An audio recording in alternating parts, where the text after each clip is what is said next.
there's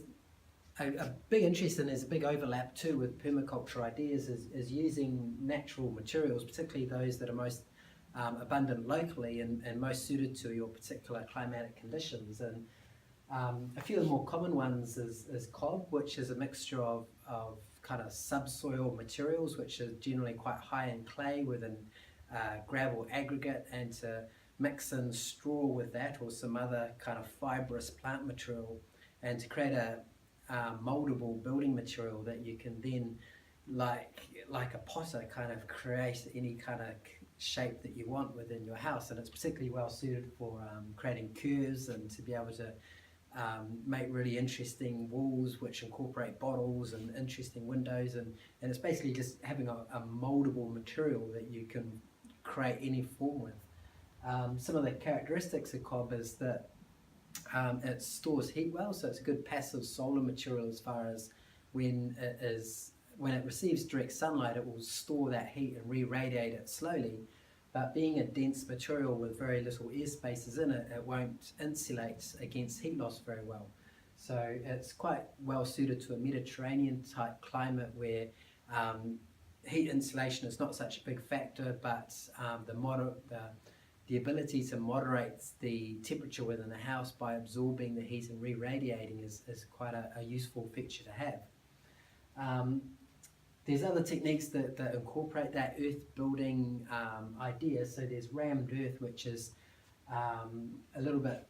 less complex as cob, because you're not working on the binding materials of the different materials in cob, such as the straw and the clay, and being quite careful in the selection and the composition of materials to achieve a good binding substrate. With the rammed earth, you're compressing the high clay content subsoil, and it's the compression of the material that's providing the strength rather than the binding of the particular properties of the material. Hay bale is often incorporated with the cob building techniques, and with the hay bale it's using the structure of a rectangular type hay bale and using that as a basis for your form in the construction of a house design. And it's basically like building with Lego. You've got a building block, and you create your whole house around the proportions of that hay bale that you've got to work with. And some of the advantages of hay bale is that it insulates against heat loss very well, because it traps a lot of air within it. Doesn't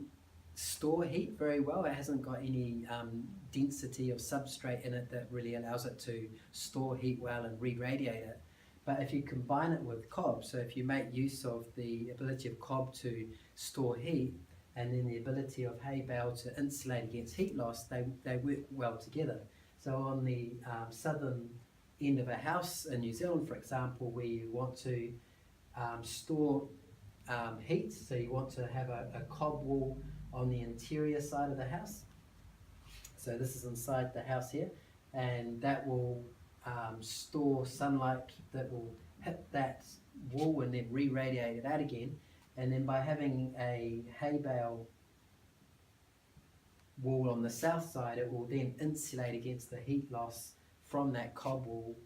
from getting to the outside. And on the outside of the hay bale, you'd want to then do a thin earth and lime render on the outside of that to give it some weather protection, to stop the weather, the rain getting into the hay and causing it to rot, or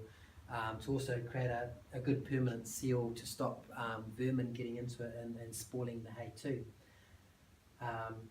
And one of the benefits of using the hay bale is that the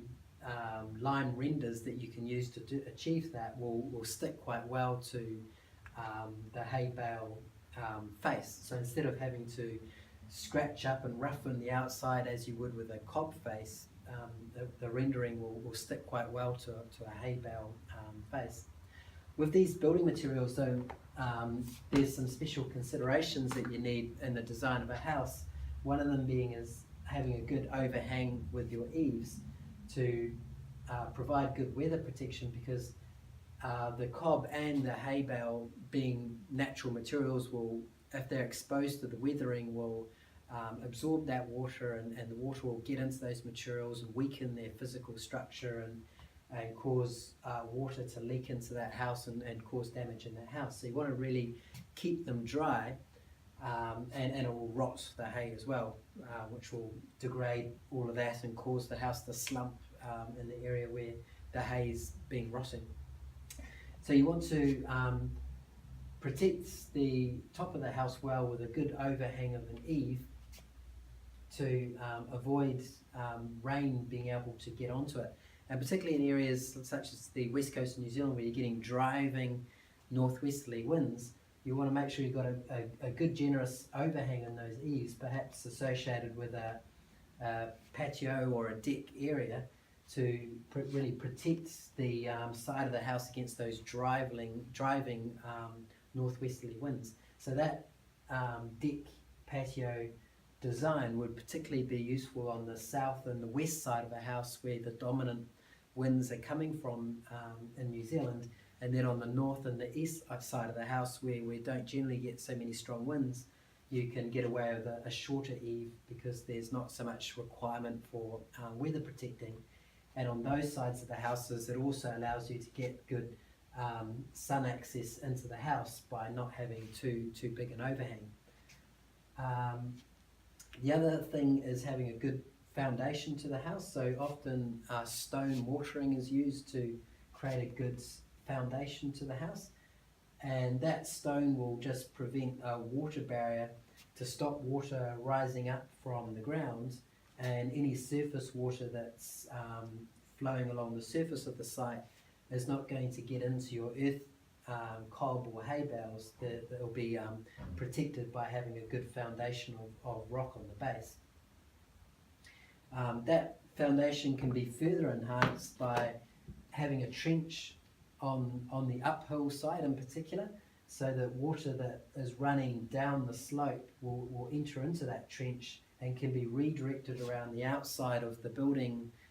area, so that it doesn't get into the foundation of the building and rise up into the materials and cause damage. So when you look at the plan view of such a house, and it's on a slope with uphill being up here and downhill being down there,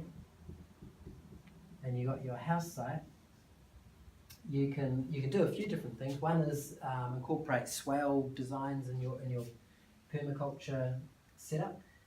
and those swales will help capture and redirect the water from flowing down into your house site. You just don't want to locate holding dams above where your property is, because if they burst or there's some fault in their construction, you don't want a big deluge of water coming down your slope into your site, which is going to be very bad news indeed. So the water that you hold, you want to make sure that the overflow is in a gully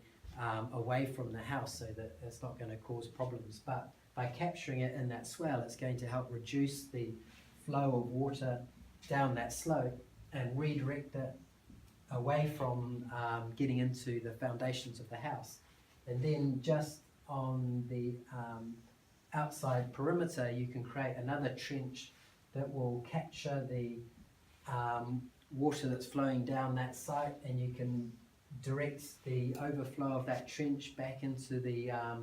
kind of gully that's the water's flowing into in that site. And then where the eaves are on that house, creating another trench on the drip line of those eaves, so that as water's coming off those eaves and falling the ground, instead of being then directed into the foundation of the house, it will be captured in a trench and redirected around the outside of the house to protect it from getting into the foundation.